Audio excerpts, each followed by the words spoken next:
0, and now we'll know exactly how long it takes before we're actually live. Well, yeah. Yeah. Hello, Stephen. Yeah. Hello, David. Another week. We're still sweltering in 31-degree heat. How are you doing? Yeah, about there. Let's see. What does my phone say? 29 degrees Celsius. That's crazy, isn't it? Yeah. Yeah. Not in. We do get summer here, but only for 2 or 3 months of the year. Nice one. So it's been a busy weekend again for me. But that's okay. I think we're ready to take. Good. Well, basically last time we spoke, you were talking about rib fests, yeah. But last weekend wasn't a rib fest; it was a veg fest. Yeah, it was a vegan festival. So there's a story there. So there was a rib fest that was originally put on by our local kinsmen. Yeah.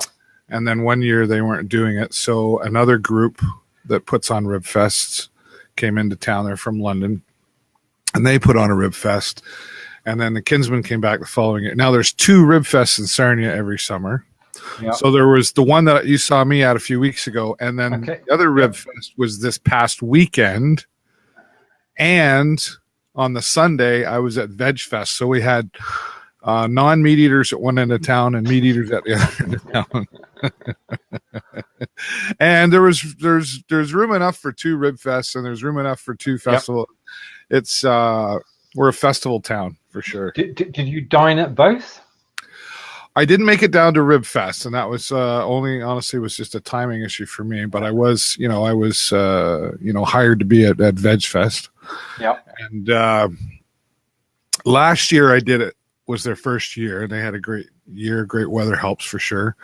And I had a vegan Big Mac, and I am telling you, you put the real Big Mac and the vegan Big Mac in front of me, and you wouldn't have known the difference.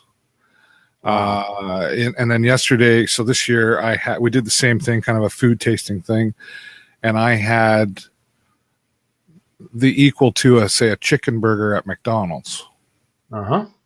Good. Fantabulously delicious. Wow.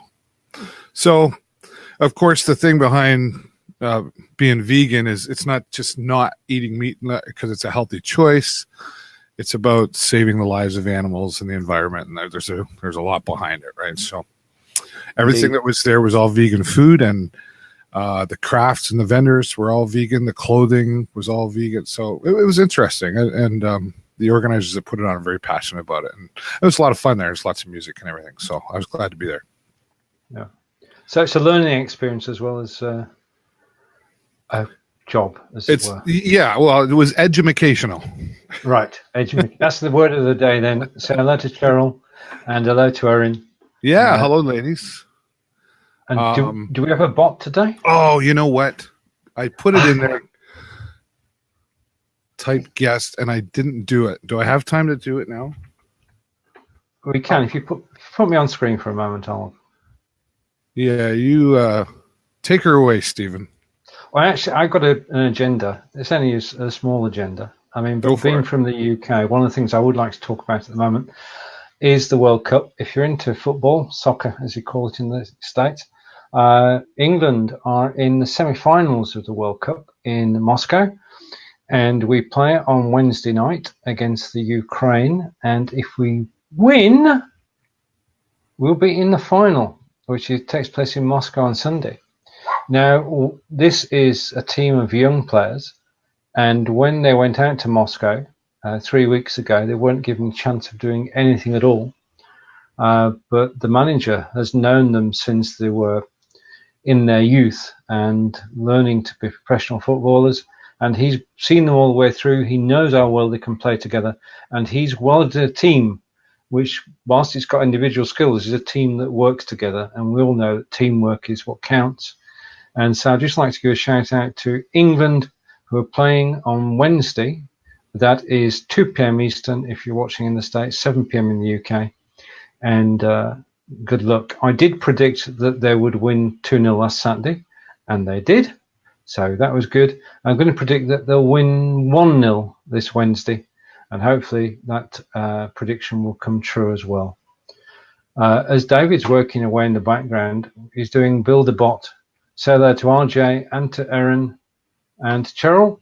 And that's the sort of soccer topic for this week, unless David's got something on football as well. I've just been, this afternoon, I had one of my thoughts, and hopefully between the 6th and 10th of August will be 5 days live. And I can see both RJ and Erin here, and they will be joining David and I and Annie Mura and Brigetti and Linda for 5 days live.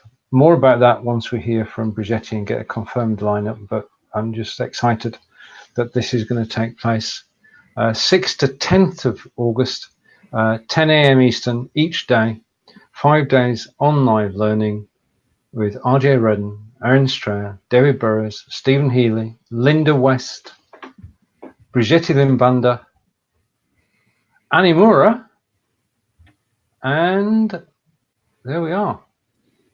Almost there. Quite a lineup. Yeah, and RJ's saying she's excited too. I think it's brilliant, and it's a fantastic lineup of people who know what they're talking about and are passionate to what they're talking about. And I'm just lucky to know so many talented people, and that we can all get together during the course of the week. And thank you, Aaron. Thank you. And we can all get together during the course of the week and broadcast on the Live Video Hub, on Be Live in 5, on TVSN, on the US Hub, and everywhere else we're actually broadcasting today as well. I don't know. David seems to be concentrating. He's back. Right. Okay. You're back. Okay. Good news. Type guest in the comments below. You can join us. Quest. Yeah, it could be a quest, but type guest, which rhymes with quest. That's good. Yeah. That is quite a lineup, actually. When you asked me to be a part of that, I was like, oh wow, what a great idea. Did you just did that come to you in the middle of the night? I think it did. I sort of remembered it about 1 o'clock, and I thought, it's an idea. You've got to do something with it. So I contacted, as everybody knows, I contacted David and RJ and Erin and Linda and Annie, and just waiting to hear back from Brigetti. But it all came together within the space of 2 hours. So it will happen now. And Wednesday is going to be a very busy day. Yes.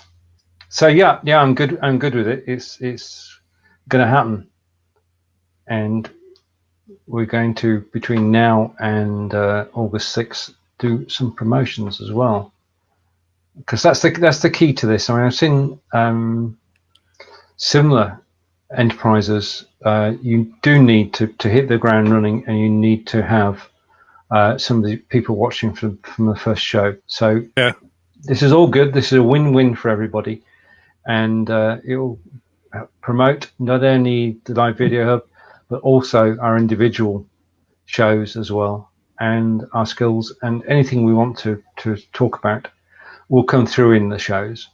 So everybody who's on the shows will be promoted heavily during the course of the next 3 weeks in the run-up. Nice. Narula, I think I said your name right.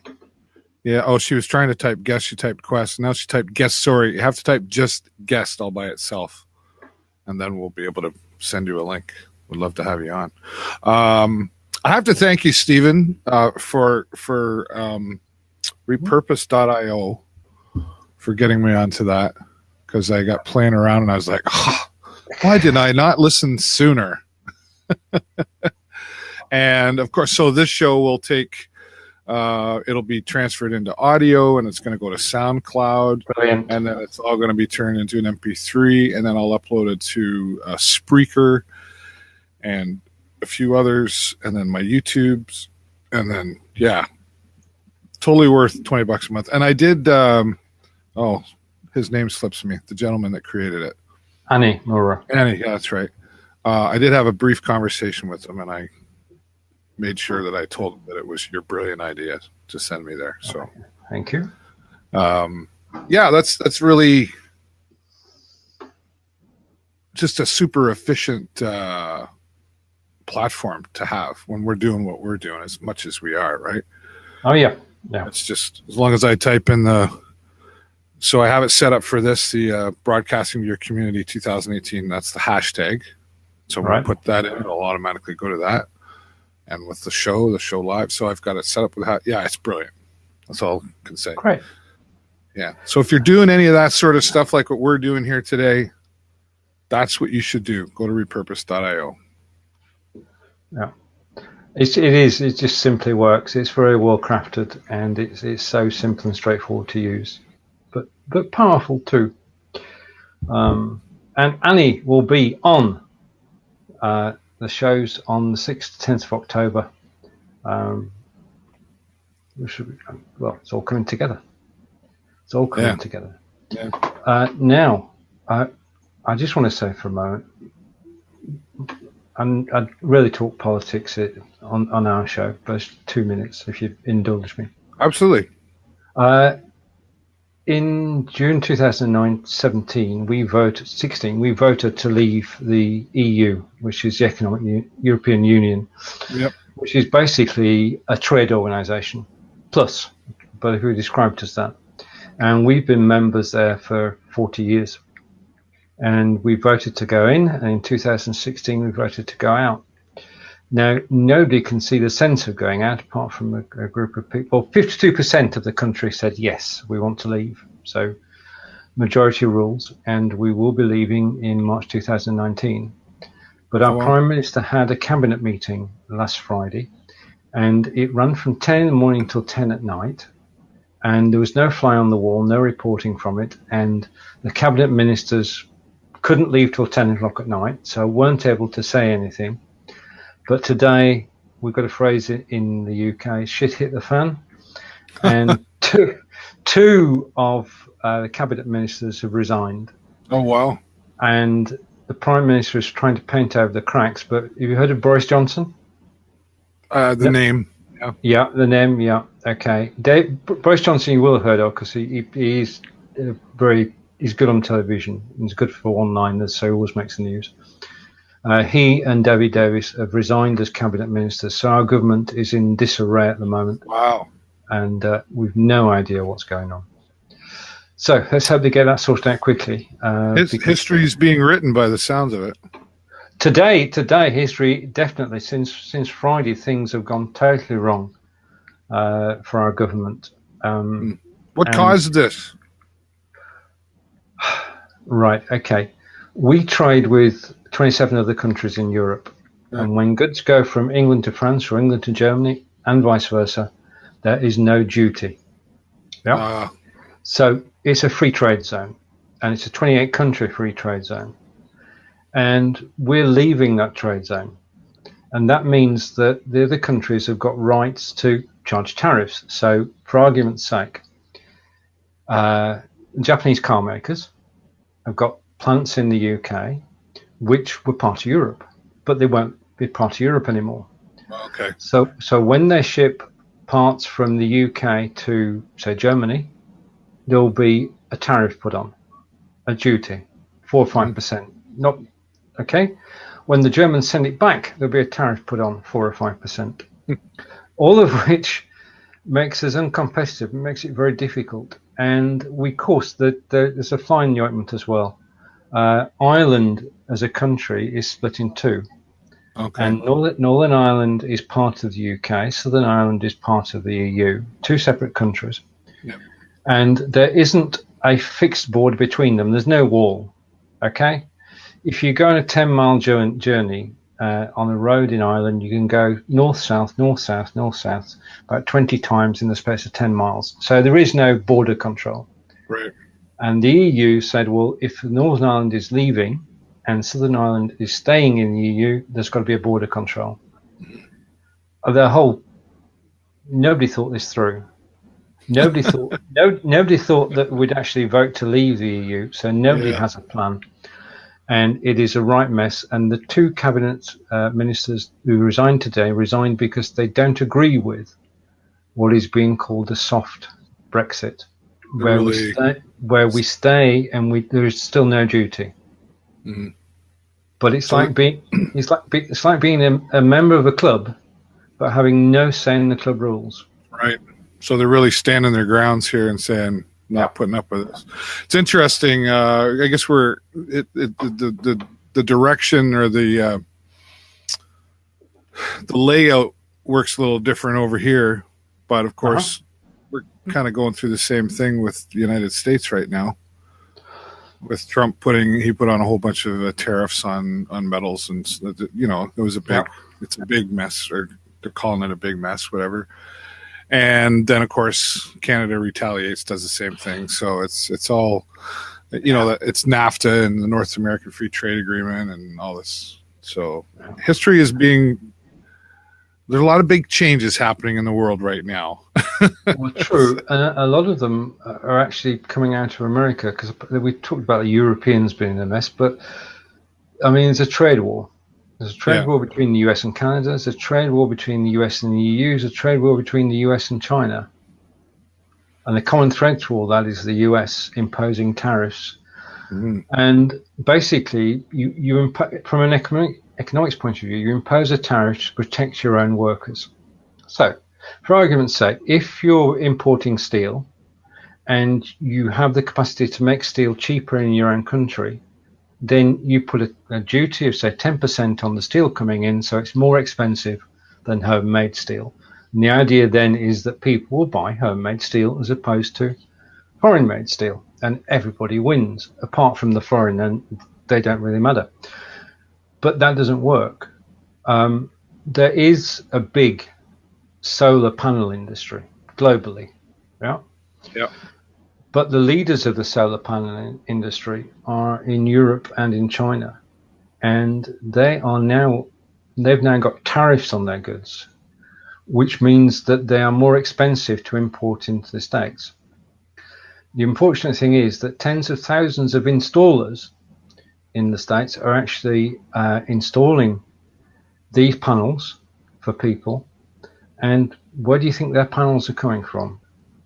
Well, it's basically they're importing their panels. The price of their panels has just gone up. So the price to American households of actually having solar panels installed has gone up. And the number of people ordering solar panels has gone down. And the number of people working to install solar panels has gone down. Nobody wins in a trade war. Nobody wins. And it's modern day warfare. It is totally. It really I totally is. agree with that. Like, it's a new way of, it's like the technical war. We don't. I guess, thankfully, in a way, we don't do those things. I don't know. That's another show, I guess. It's interesting, to say the least. It's affecting a lot of people. That's the bottom line of that.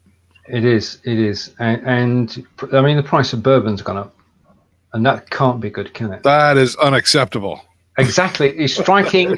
I mean, if you're going to hit anything, don't hit Jack Daniels. But, I mean, that's, as far as Europe's concerned, is now more expensive. Now, another strange thing that happened this week was GCHQ in the UK is in charge of all our security. They have the listening stations. They're the ones watching our Facebook pages and everything. Okay. And apparently, a number of people who work at GCHQ and like similar government departments are actually Keep Fit enthusiasts. Okay. And they use Strava. They use what? Sorry? Strava. STRAVA. Okay. If you're a cyclist, then it's what you use to actually track your cycling, so you can measure how far you've gone, where you've gone, what speeds you were doing, and it's a fantastic app. But in order for Strava to work, it needs to know where you are. Okay? Okay. And Strava was publishing the whereabouts of security staff publicly. Just a little glitch. Mm-hmm. So if you knew that somebody worked at GCHQ, and you also know where they are. So if you want to, I'm just saying, it's a security leak. It's a security leak, Yeah. and that's surfaced this week in terms of. Are we really surprised at any of this anymore? No. I mean, and I'm not saying that anything was done intentionally, but it's technology. Oh yeah. Stuff's going to happen. We're learning. Even the programmers are learning. I mean, have you ever programmed a perfect program? There's always. That's why we have bug fix releases all the time. Truly, we do. Maintenance releases, additional features, or making features work is always a full-time job. Yeah, for sure. Yeah. Franco's out there. Hello, Franco. Stephen saying hello to both of us there, and RJ Redden, all of you out there joining us here today. Welcome to Broadcasting to Your Community, where you never know what we're broadcasting to your community about. I think when we started the show, we originally thought we were going to talk about live streaming, but it's not always about that. And I kind of like that it's changed from that. Yeah. It's sort of evolved, doesn't it? Yeah, like episode 1 to now. And I don't even know, I made the mistake. I don't even know how many episodes this is because I didn't keep track of the numbers. Now I just put a date on it. And yeah, I'm just waiting for Facebook to tell us that we've been broadcasting for a year. Yeah. Which is, we're headed towards that. I think it's been over a year, hasn't it? Oh, yeah. I'm sure it has. I'm sure. Or has it? Because you asked me for the first show date, didn't you? Yeah, see, I found it back as far as October last year, but it seems longer. Seems like forever. It's like, how long have you been married? Well, yeah, about 10 years. Give or take. If you want to join us out there, the bot is watching. It's fixed. It's working now. Please type guest. RJ, Aaron, Franco, Nurella. I hope I said that name right. Love to have you join us on here. And if you have any questions about live streaming for either Stephen or I, or if you just want to come on and share your thoughts about positive stuff, then happy to. Indeed. If you're watching or you're not watching on TVSN, Video Share Network, then you'll see a link up above where you can come straight to TVSN and you can then comment. There you'll see your comments and we'll feature them on screen. Because we are today live on TVSN, which is where this show begins, and on BeLive in 5, and on the Live Video Hub, and virtually everywhere, aren't we? Yeah, we get around. Oh, we do. We're international. We are definitely international. I DJ'd a 50th birthday party Saturday night. Yeah. It was kind of a trip down memory lane because the couple that, the wife that called me for the husband's birthday, I DJ'd their wedding 15 years ago. And I think she kind of, because I don't DJ a lot anymore, I'm kind of in the point where I can pick and choose the ones that I want or not want. Mm-hmm. And she swayed me by saying, you DJ'd our wedding 15 years ago and you did an amazing job. Oh, yeah. Okay, all right. Okay, I'm there. Price. But it was interesting because we talk about technology. So, I mean, I'm 49 now. I started DJing when I was like 18 years old, so a few years ago. Yeah. I started with cassette tapes. Remember those? And records. And then got into CDs for the longest time. And then I was one of the first ones around here to go to computer. And I used a desktop computer. Okay. A luggable. Right. Yeah. That's right. And so yesterday I showed up and I have, I still have my speakers from 20 years ago. They're big Yamaha 15 inchers. But I also have these other ones now that are about this big. And I can carry them like this and walk in. And I brought my iPad and plugged in and I connect to the internet and away we go. And I have an app, a DJ app. But it was just totally, they were like, wow, what a difference from 15 years ago, which doesn't seem that long ago, right? So, yeah. Have you heard of a program called OTS, DJ? OTS. Comes out to Australia. Don't think so. Okay. In that case, my question is, which software do you use? So on my iPad, it's called DJ2. Right. Okay. DJAY2. And it's it almost I almost don't want technology to go much further because it looks so easy to do now. Right? Okay. Whereas years ago you brought in all this stuff, you lugged it all in, people were like, wow, that guy's working hard at being a DJ. Right now I come in and plug in an iPad, which everybody owns. Yes. And I connect to a server system that connects into the app itself, so I have every song in the world available to me. Oh, but wow. Yeah. So you still got to know. You still need that person, I think. But I could do the exact same thing on my phone here. The exact same app works on here, and but it would just look like I'm not working that hard. So, what are we paying this guy for? Right. So well, it's like anything though. It's basically you're actually being rewarded for your experience. Well, which nothing can buy. That I should put my price up. Yeah. Okay. Well, that's sorted. Franco's in the lobby here. He's nodding yes. So we'll bring him in here. I think he's ready. And it's Franco now. What happened? Hey, long story, but okay. New profile. Oh, but, okay, all right. But yeah, cassette tapes, awesome. That was I could see you juggling that right now. But it's very common, I think, for almost any industry that's into media. As soon as it makes it easier, the client's starting to say, "Well, what am I paying you for?" I mean, I got a phone or I got an iPad or whatever. Paying for anybody can go live. Yeah, exactly. And it's true. But I'm doing a boxing match on July 22nd, and it's a pay-per-view. So yeah, somebody else could do it. But they probably don't have their own private server that's going. It's not going live to Facebook. It's pay-per-view. Okay. Yep. It's working off an iPad system, but go ahead and figure it out. Like, I welcome that, exactly. Right? Yes. But, seriously, I did. I'm doing it for 10 years, though. Yeah. Wouldn't have done a pay-per-view. I don't know. It just, I guess it kind of brings us into a good discussion here of appreciation for knowledge. And experience, as you said, Stephen. Bots. I guess bots would be an example here. RJ, if she's still listening, maybe she'll join the conversation if she can. It doesn't cost me anything to. Well, I shouldn't say it doesn't cost me anything. Time. What am I trying to say? Software would be a good example. You create a program, Stephen, you create it once it's done, it's just like photocopying money, right? You send it out. Yep. At least that's what it looks like. Right. To the outside looking in. What we don't see is all the hours before you even start typing a program, the design of it, the layout of it, the idea of it, what it looks like, the colors, all this stuff, right? Oh, well, once you got it now, you should be able to sell that for $5 if you want because it's just free money. Well, no, it's not. You had to get there. Mm-hmm.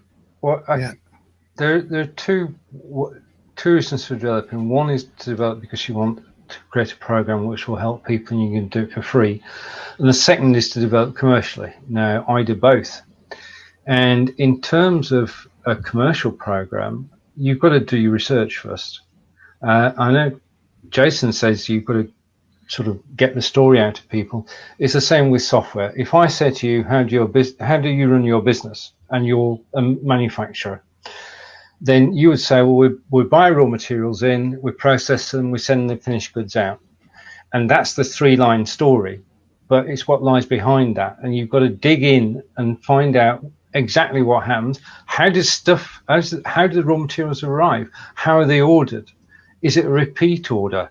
A whole host of questions come to mind that you've got to ask in order to refine and actually create the specification for actually doing the program. You can't put a finger on the keyboard until you know all the answers. If you've got one guess in there, the system just won't work. Or even worse, it won't do what the client wants to do. And the other thing about writing software is that if you write a piece of software to solve a particular problem, because that's what we're doing, was giving solutions to problems. If you solve that problem for a customer, then they'll be very grateful. But they come back with a question. And this is every single customer on the planet. comes back with a question. When supplied with software that answers a problem, the question is, oh, that's great, that's fantastic.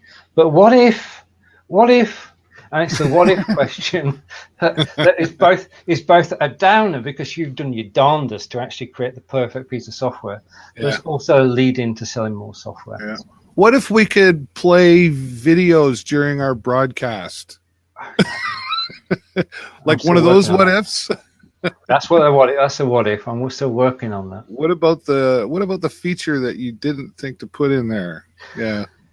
Or you did, but you're just not ready to do it yet.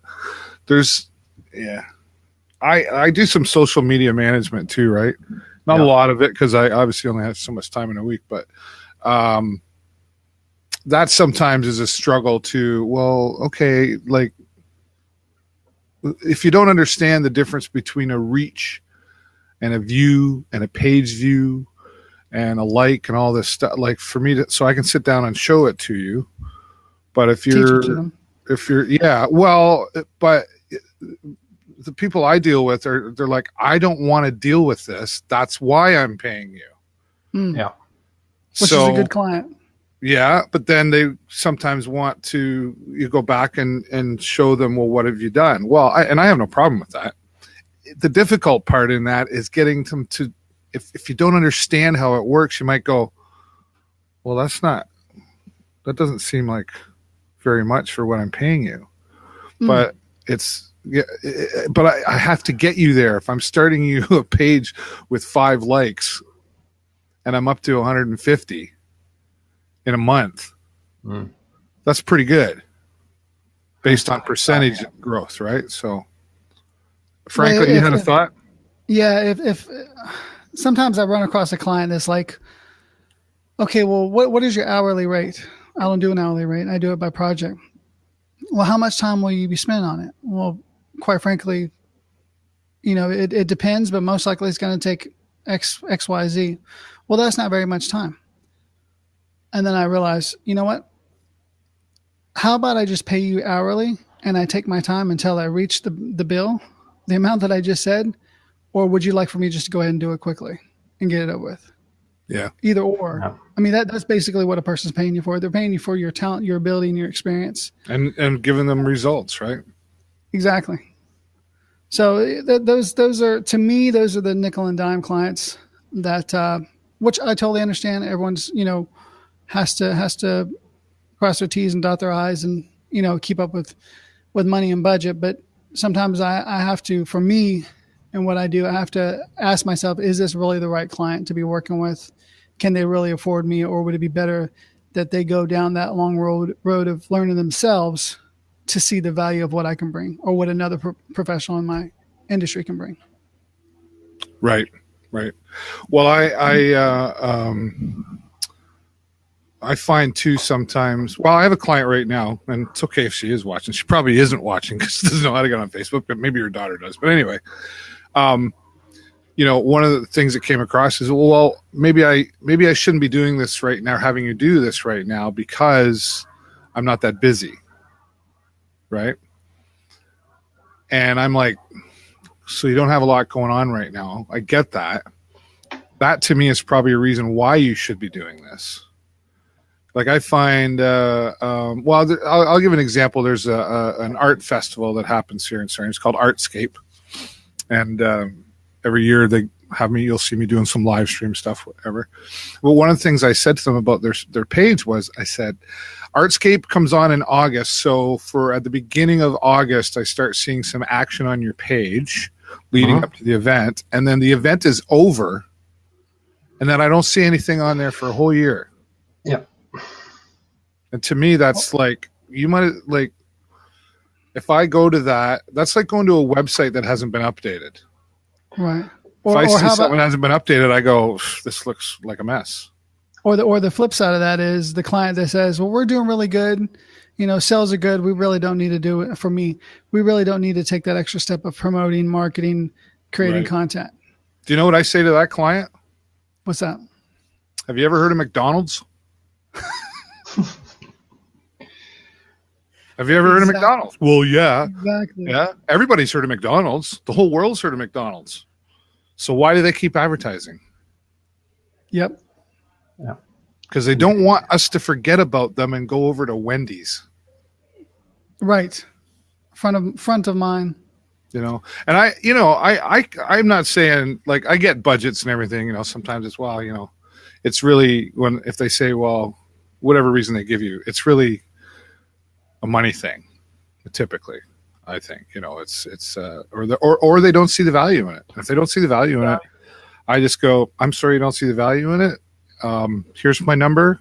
You know how to reach me when you're ready to go further. I don't fight them on it, right? Because if you do, it'll just be a constant battle.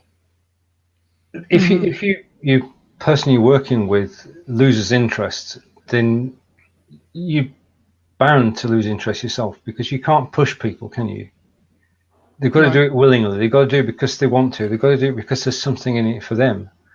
But what they don't see, the example you gave of having build a house on land and then leaving the house for 11 months, then coming back to it and hoping that it's still in the condition you left it when you had a summer, winter, and God knows what else battering the foundations. You know, I don't understand that. I mean, to actually keep something just ticking over so that you maintain an interest, or people maintain an interest, doesn't take too much. And it is worth doing, because when you do come again in July the following year, at least you've got some people who still know about the page. I mean, the number of groups, and I'll put my hand up here, I've got groups who have got tumbleweed running through them, because you can only do so many things at one time. Yeah. But if you don't tend to the groups or tend to the pages, then they will, by default, just become ghost towns. Yeah. Mm. Yeah. Well, and I think that's you know, you said it in there. You know, there's work involved. There is work involved in maintaining a page or a group or pages or groups. You know, I mean, okay, I'm trying to think. Okay, so I have a bunch of pages, some that were an idea and I started them and then I went, I'm not going that direction. So they're still sitting there. I got the name or whatever, right? I have 3 pages, 4 if I count the one my son has that I sort of help him with. But I really have 2 main pages and I have a group. So 3 that are dominant. And that's all I need right now, because that's what I can handle without overwhelming myself from the other projects I have, which is the videography, you know, live streaming events, being somewhere, And by the way, I'm married as well and should probably pay attention to that, right? You know, so there's only so much time to do stuff, and it's. I see people saying, "Oh, well, I could do that. It's just a post." Well, but what time do you post that? And is the content relevant to what you're doing? And, you know, I see people still doing the, you know, I got a shoe sale on today, so they post that every day. It's like, maybe post something about the shoes that you're selling and about how they're made, and don't put any price on it. Just say, if you'd like to know more, stop into our store. People, I don't think, want to see the advertisement so much as, you know, 40% off today, like a television or something. They want it's an opportunity to build a relationship with your potential customer or client, and instead of in your face, right? Does that make sense to everybody? Yeah, it's to tell a story. Yeah. Continue to, I mean, there was a photograph published yesterday. It gives me my in about a photograph telling a story. In that, yesterday in the UK was Race for Life. Now, Race for Life is organised by Cancer Research, which is a cancer research charity, a national one. And every summer they organise races in major towns throughout the UK, which are totally for women, and they meet on the day and they run either a 5K or a 10K. Now, the thing is that living in an area, you've got a choice of the ones that you can go to. So we've been to Salisbury, we've been to various places, but yesterday the Race for Life took place in Oxford. Now, Oxford is a great place to visit, and because I wasn't racing, Angelica and Katie were racing on the day, doing a 10-kilometre run, and in 30-degree heat, they did superbly well, and they finished in about an hour 43, which is darn good going. But of course, you've got to find something to do for an hour and a half, and I can't think of a better place to be than Oxford. But to come back to the picture, Katie took a picture before the race started and after the race finished, a selfie of the two of them. And that one picture tells the story of the race, really.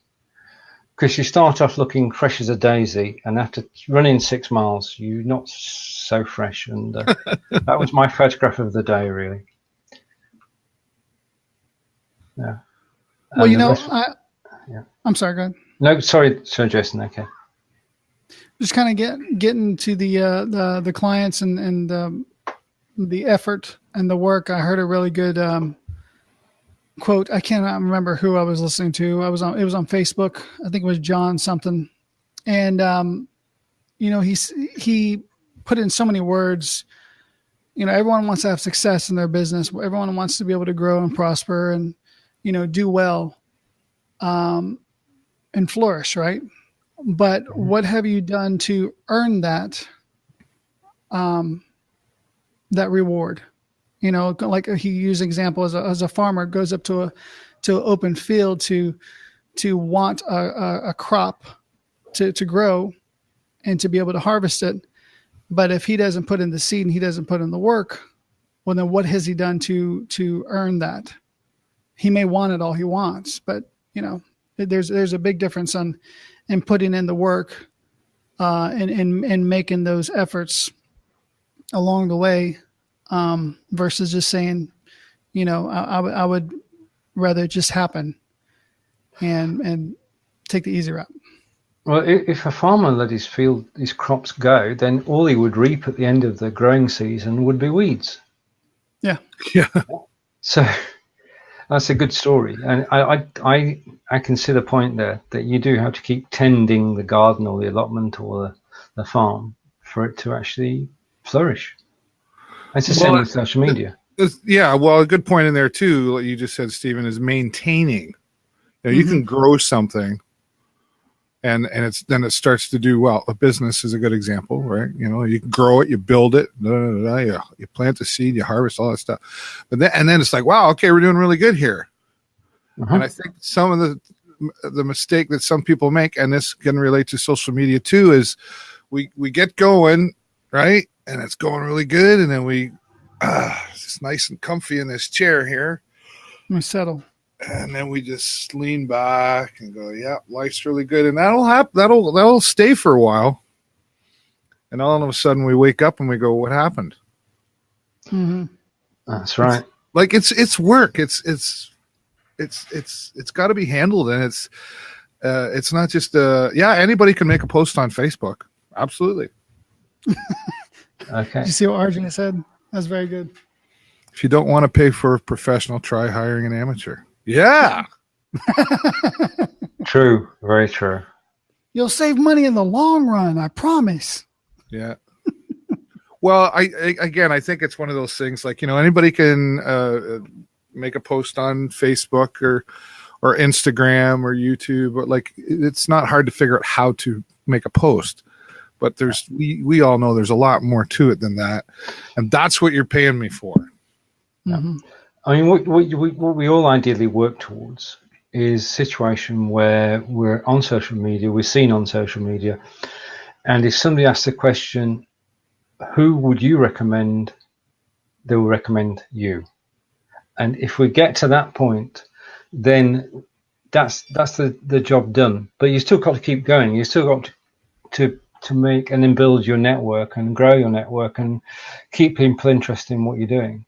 Yeah. I mean, if I said to you, to both of you, if I wanted a web designing, who would you choose? Or would you recommend? Okay, I'm going to put a second question to you, slightly easier. If somebody wanted a bot building, RJ Redden. Yes. See, now that's the point that you both said RJ Redden for bot building for the simple reason that the knowledge about RJ is current. And the only reason the knowledge about RJ is current because RJ guests on other people's shows, does her own show, co-hosts on shows, and he's generally everywhere, which is a good thing. But that's the sort of situation that you, in your own, she's kind of cool too. Get to. Sorry, she's kind of cool too. Just saying. Yeah, exactly. Yeah, and that illustrates the point that you've got to keep going. Back to the story that Jason told, where if you let the field just go to waste, then you don't reap a crop and you don't eat. The same is true in social media. If you don't keep your presence at a higher level, then you don't get the business. Mm-hmm. Yeah. Well, it's and relationship again, right? You know. Oh yeah.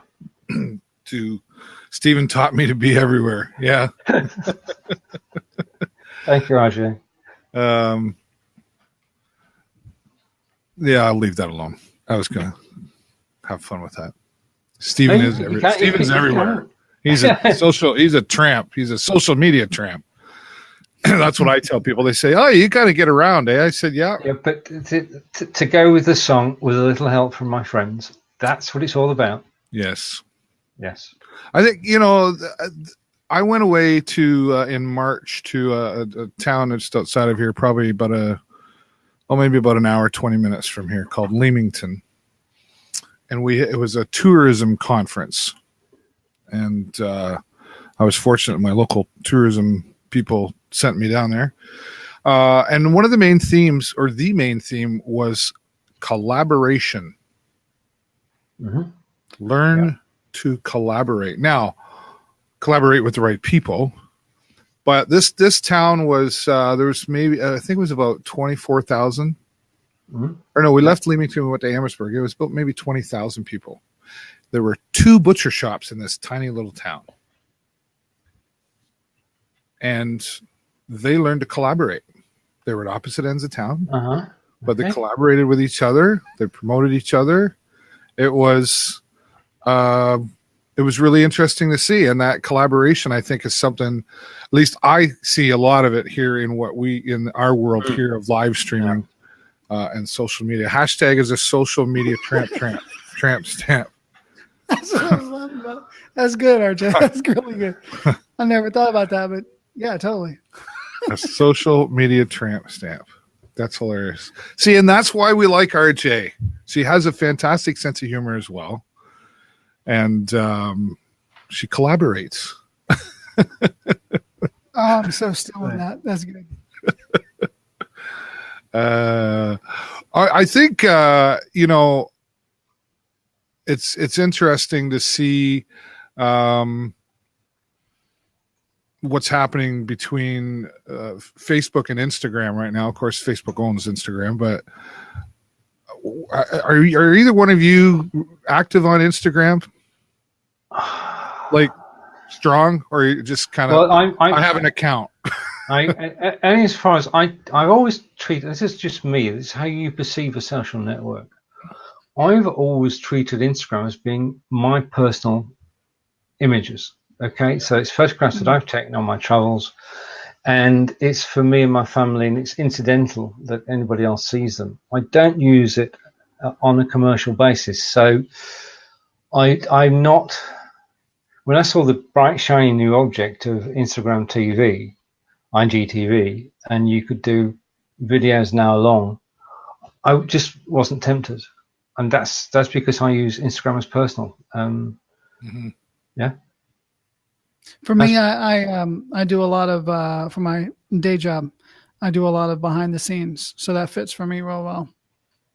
Yeah, I have 2 Instagram accounts.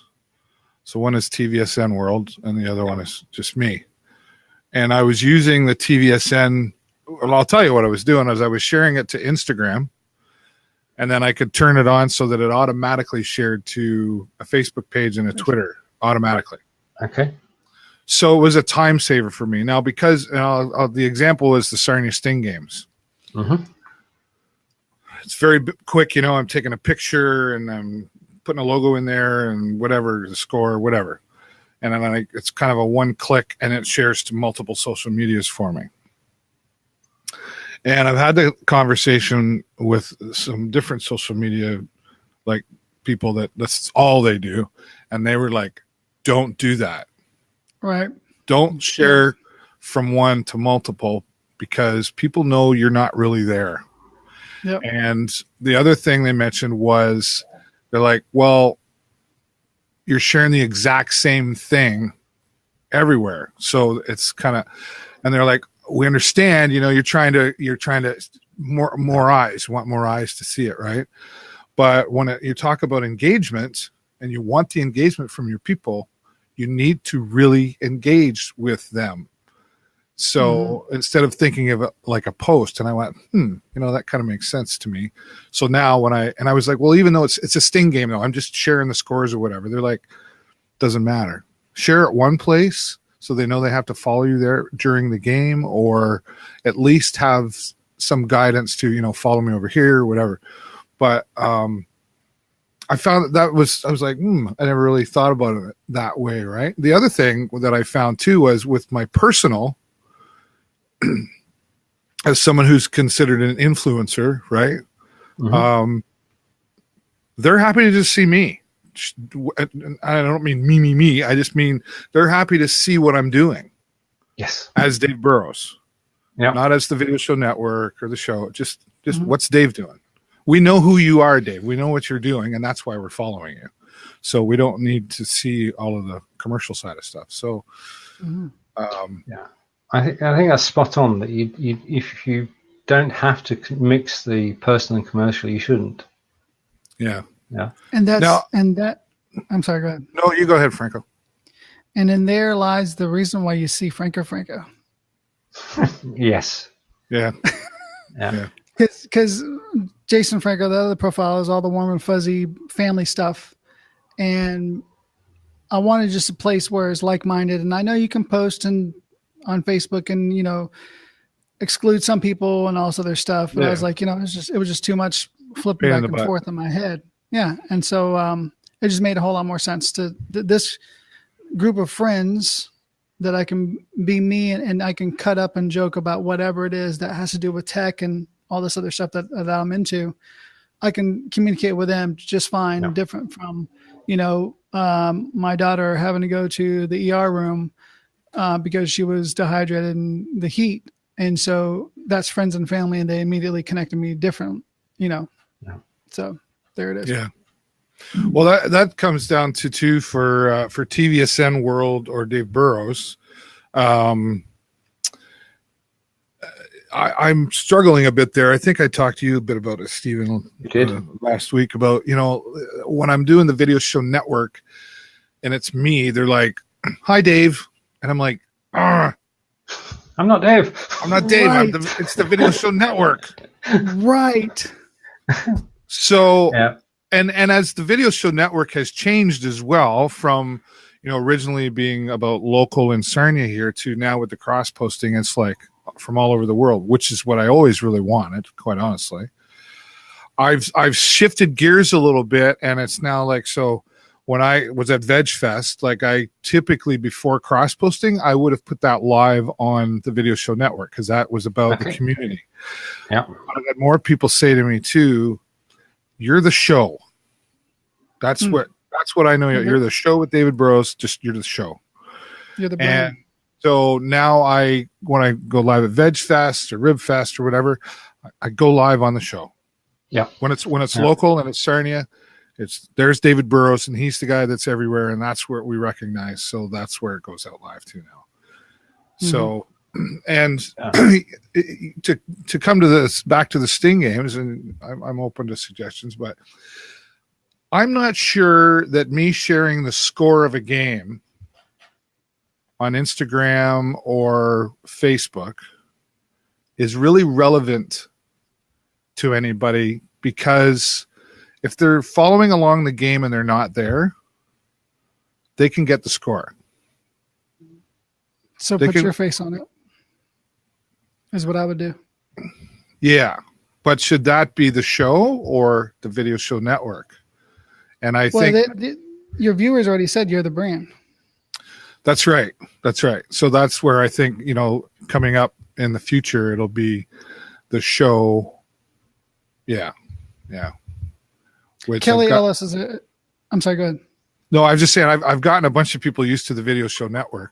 So I'm kind of going to be changing things. So I'm going to mess with people for a little bit, but it can be done, right? I think it's the show live on location. Yeah. Not just the weekly show. It's the show live on location. That's Sarah Sting, right? Or David Burrows. Yeah. So interesting. No, go ahead. What were you going to say, Franco? I was going to say one of someone that I really enjoyed working with. She's over here in the States. She's an interior designer. Her name's Kelly Ellis. She has a very unique haircut, very unique lipstick. She's a fashion design. She's a interior designer for high end. She's on all the whatever networks for furnitures and all furniture and all this other stuff in the industry, right? What I'm getting to is that when she goes on, it's Kelly Ellis. It doesn't matter what show she's at, who she's with. Everyone just knows that's Kelly Ellis. And she's built that brand. She's created that identifier. She's worked on who she is, and how she looks and everything. And so that's that. It doesn't matter where she goes. It doesn't matter what show she's on. There's instant, branding, knowing who she is. Yeah. See, I've thought of changing the show to just David Burrows live, or I had live with David for a while. I don't know. Or do I'm trying to, because the show was originally created. Yeah. The show originally was created to promote my local community here. Mm-hmm. And now that's changed. I still promote my local community, but I also try to have an international guest on from other communities, right? I guess I have a fear of getting away from just local, but at the same time, I kind of want to grow beyond it too, right? But you've already established that, right? Yeah. Yeah, I wouldn't be concerned about it. Not at all. I would say expand and test. And you're the identifier. You're the common denominator on what you're producing out majority of the time. So I would definitely focus in on that and just start experimenting where you're going to touch people with what stories you're covering. Yeah. I'll take that good advice. I feel so refreshed now that I've talked to you both. Well, no, it's I mean that sincerely. I know I'm jesting a bit, but I've learned to surround myself with people who are smarter than me, and I will look great. I appreciate other people's opinions, though, because I think we get that perception of ourselves sometimes, and it's hard. I find it difficult anyway I'm not trying to talk about myself. I'm trying to, but there's David Burrows here, right? And then there's the product, David Burrows. And it's hard to talk about it sometimes because you don't want to come across narcissistic, right? But it's a brand, right? So you have to. It is. Yeah. Franco? But it's not really narcissistic. I can't say the word. Narcissistic. Narcissistic. Anymore. Narcissistic. Thank you. That way anymore because of the way social media is, the way especially the younger generation is. They are used to seeing themselves and seeing their friends on cameras, on phones. The older generation feels awkward because we're used to seeing the major high-end, talk shows and stuff. And we thought that was an elite group of people that were only allowed to really have a camera shoved in their face. Where that has changed, where now it's not foreign to go to a conference, VidCon or whatever, and see thousands of phones and cameras floating all over the place because that is their form of communication.